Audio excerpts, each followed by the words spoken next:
quando a gente pensa, né, que a discussão acabou, né, que não tem mais o que discutir, né, porque esse assunto da tese do século, tema 69 na repercussão geral do Supremo Tribunal Federal, a exclusão do ICMS na base de cálculo do PIS, COFINS, não tem mais o que discutir nesse assunto. Foram 20 anos de discussão, tese firmada no dia 15 de março de 2017, depois veio julgamento dos embargos em 2021, depois disso a própria Receita Federal viu que não tem mais o que fazer, não tem mais o que discutir, elaborou um roteiro de procedimentos, que é o manual EFD, versão 1.35, né? Para nos orientar sobre como o Walter está rindo aqui. Pois é, o nosso grande personagem, o estupefato, né? O estupefato é a cara do contribuinte brasileiro, porque está sempre assustado, ele está sempre surpreso, ele é sempre pego de surpresa, está sempre assustado com as maluquices que acontecem nesse nosso Brasil. Então, o estupefato é o nosso grande ícone, nosso grande personagem. Então, veja, não teve discussão nesse mundo que foi mais esgotada do que a tese do século. Nenhuma DR durou tanto tempo, né? Então, sim, depois do manual prontinho, olha, você tem que proceder daquela forma, orientando contadores sobre como proceder com as compensações, com as retificações. O que mais que falta, meu Deus do céu? Não tem mais o que conversar a respeito disso. Essa DR está prolongada demais, né? É uma DR de um século. Mas e não é que a Receita tem criatividade suficiente para inventar mais um obstáculo, mais um empecilho, mais uma chatice só para aborrecer, né, o coitado do contribuinte que está com essa cara aqui, ó, né? Olha aí, com essa cara aí. Então vem sendo noticiado, o Valor Econômico noticiou aí no dia 6 de julho, tem 10 dias essa notícia, que a Receita nega restituições e compensações de PIS e COFINS.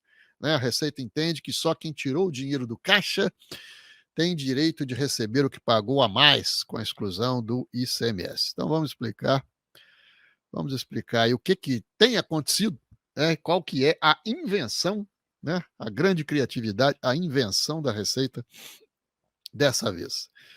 A invenção inacreditável, né, é a seguinte, né?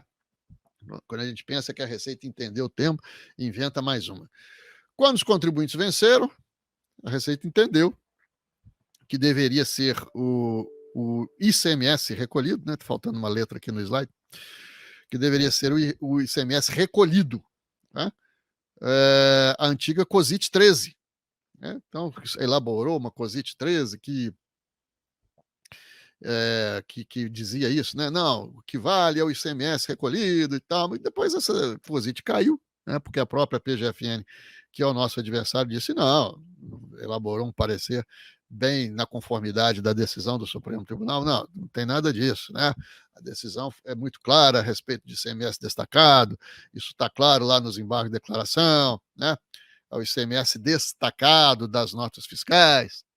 E depois de tudo isso, veio o novo governo e com ele o pacote lá do ministro Tachad, que veio com a medida provisória 1159. O que significa a medida 1159? De uma canetada, né?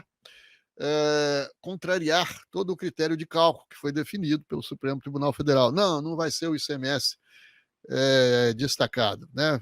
Vai considerar os créditos de aquisição de ICMS, ou seja, volta para o critério do ICMS recolhido. Então, a gente vem combatendo a MP 1159, que, aliás, já foi convertida em lei, né? É um jabuti que foi enfiado na lei do PERS, então essa coisa da medida provisória 1159 já está em forma legal lá dentro da lei do PERS. Mas isso não foi suficiente, né? Ela inventou mais uma agora, que é o seguinte, ela está analisando as compensações, né? Todas as compensações que foram realizadas sobre esses créditos, afirmando o seguinte: só há direito de excluir o ICMS da base de cálculo referente àquilo que o contribuinte efetivamente recolheu, né, de PIS e COFINS. Então, vamos dar um exemplo. Aqui está um exemplo. Né? Vamos dizer que em janeiro de 2020, o contribuinte excluiu ICMS da base de cálculo do PIS e COFINS, fez o trabalho retroativo naquela competência de janeiro de 2020, o que gerou um crédito de 100 mil. 100 mil, um crédito assim habilitado na Receita Federal, decorrente de ação judicial transitada em julgado. Então, o contribuinte habilitou aquele crédito na Receita e, com aquele crédito habilitado, ele foi compensando os valores, né? Agora, o que ocorre? Quando, pelo critério de cálculo do Supremo Tribunal Federal, nós temos o direito de exclusão do ICMS destacado. Né? Temos o direito de um ICMS destacado, né? Recolher, de retirar da base de cálculo destacado, que é muito mais elevado do que o recolhido. O que pode acontecer, e em algumas competências acontece, é que aquele crédito, obedecendo ao critério, né, do ICMS destacado, pode ser maior, pode ser mais elevado do que aquilo que o contribuinte efetivamente recolheu naquele mês, naquela competência, né? E é com isso que a Receita está encrencando. Você foi compensando os valores, ficou com um saldo, né, credor de compensação, aí lá vem a encrenca da Receita. Mas em janeiro de 2020, no nosso exemplo aqui, qual foi o crédito levantado? 100 mil reais, exemplo, né? Mas quanto foi efetivamente recolhido de PIS e COFINS daquela competência? 50 mil. Então, diz a Receita, esse é o crédito, você só pode compensar 50 mil. Né? Você só pode compensar na conformidade daquilo que foi recolhido naquela competência. Né? Bom, mas aí, e os outros 50? Eu perco? Né? Eu perco? Os outros 50 mil ficam perdidos? Não, diz a Receita Federal, não fica perdido. Não é que ele fica perdido, você não vai perder os 50. Ele fica mantido na escrituração, tornando-se um saldo credor para futuras compensações. Mas aí qual que é o problema, né? O problema é que, tratando-se de um crédito escritural ali, na escrita fiscal, ele tem desvantagens, né? Primeiro que somente poderá compensar com o próprio PIS/COFINS. O crédito escritural você não vai poder compensar com outro tributo federal, né? Que é a regra geral hoje da compensação tributária no Brasil, é poder compensar com qualquer outro tributo administrado pela Secretaria da Receita Federal do Brasil. Né? Mas diz o fisco, não, se é crédito escritural, você só pode compensar com o PIS/COFINS. E sem atualização monetária, não tem a correção da Selic. Né?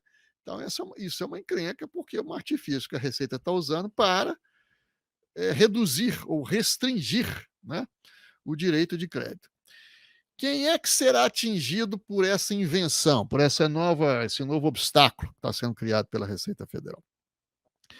Bom, quem fez o procedimento de forma administrativa, né, perfazendo as retificações e compensando, né, fazendo lá o PER-DECOMP, naquele campo pagamento indevido ou maior, mês a mês, competência por competência, está fazendo aquilo que a Receita Federal entende como correto, né, que é somente compensar com aquilo que foi pago.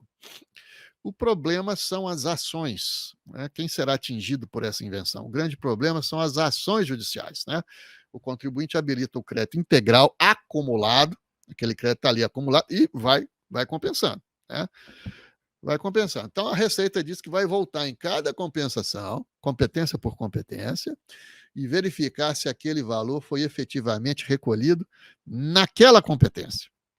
Se não foi, né, esse plus, esse trecho aí, né, esse plus que não foi, que ultrapassa o valor do crédito efetivamente recolhido, ela quer, então, aplicar uma multa por compensação indevida da ordem de 20%. Né? E aí é que surge aí uma discussão nova, né?